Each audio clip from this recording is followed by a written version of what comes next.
Kitco Mining's special coverage of Xplor 2023 is brought to you by Radisson Mining Resources. Welcome to Kitco Mining's coverage of Xplor 2023 in Montreal. I'm Ernest Hoffman, and we are now speaking to Olivier Grondin, President of the Quebec Mineral Exploration Association. Olivier, welcome. Yeah, thank you. Thanks for having me. So you've been the president of the association for just over a year now. You've just been renewed for another year. Could you give me a sense of how the Quebec mining industry is doing? Well, it's still doing good, despite the pressures on the markets right now. We had the numbers for the 2022 stats just in a few days ago, and 2022 was just off the record year that was 2021, so just shy of $1 billion in exploration investment in Quebec. So we don't know what 2023 will be, maybe a little lower, but it's still doing very good, especially with the critical mineral shift of the junior exploration industry, looking more for lithium and graphite, for example. Right. And how is the province positioned to take advantage of this, the global energy transition that we're seeing here? Well, the government has a plan to take part on this and take part of the transition towards energy, because you need to transform those minerals. We have green power in Quebec. It's almost 100% green power. So the province is very well positioned to take part in the transition from mineral, from ore, all the way to cathode or battery production. So that's the whole chain of value that the province is trying to push forward, from the mine all the way to the battery. Right, and we are seeing this evolution of the mining sector reflecting this, and this is also reflected here at Xplor.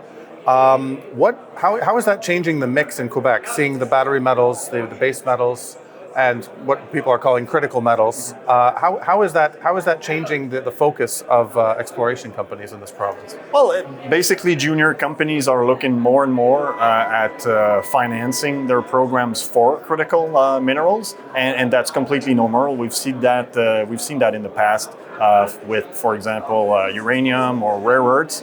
So right now, it's lithium and graphite that's driving most of the exploration funding. So we see a lot of these programs, especially in the James Bay area and south of the Abitibi and the Northern Laurentians for graphite, because that's where those minerals can be found due to the geology. Right. And speaking about the geology, we've got a lot of companies here very excited to share their latest exploration, their latest updates. A lot of deposits are being upgraded or being the estimated deposit is increasing. How is Quebec positioned in terms of feeding this demand for, say, the next 10 years? We have a lot of new exploration. We have a lot of new deposits, new discoveries. Well, we have discoveries that are just being made, so that the early stage projects, you can think about Patriot Battery Metals, for instance. They're in James Bay. They have probably the world's largest hard rock lithium resource right now. But we can take that in Quebec all the way to a mine that was put back into production by Sayona between Val-d'Or and Amos, the North American lithium mine. So that's being put back into production.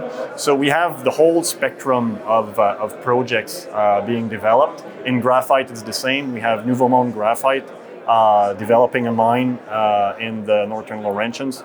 So really, we're taking part in the electrification and shift towards critical minerals.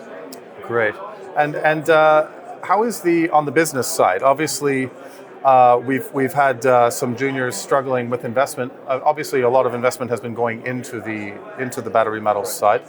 But how is the entrepreneurial ecosystem doing in Quebec? What types of companies are starting, and how are the growth prospects for companies in the province today?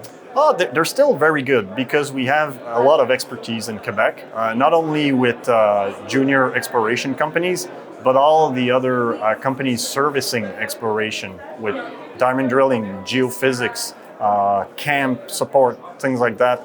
Everything's available in Quebec. So when you have that total ecosystem in the province by local entrepreneurs, it makes exploration easier, and probably cheaper. So you get more bang for your buck when you raise money on the markets. You spend it in Quebec. You know it's going to be money well spent and spent wisely as well.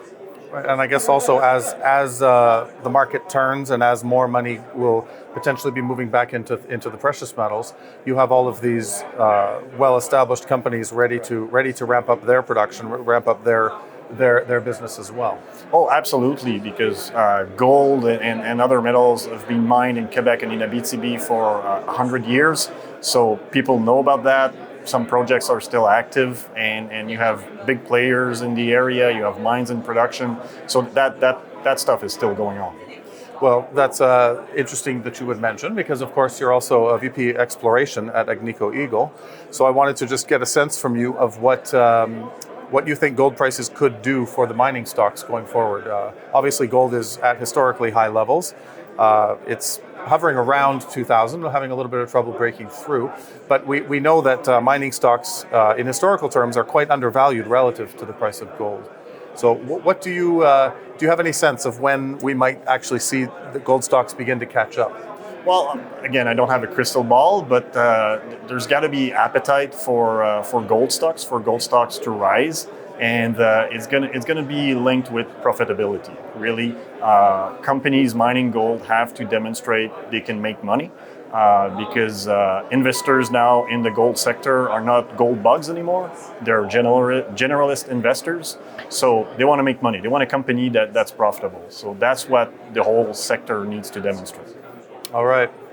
Now, one last thing I wanted to touch on is there's a new initiative at the association, the Eco-Logo certification.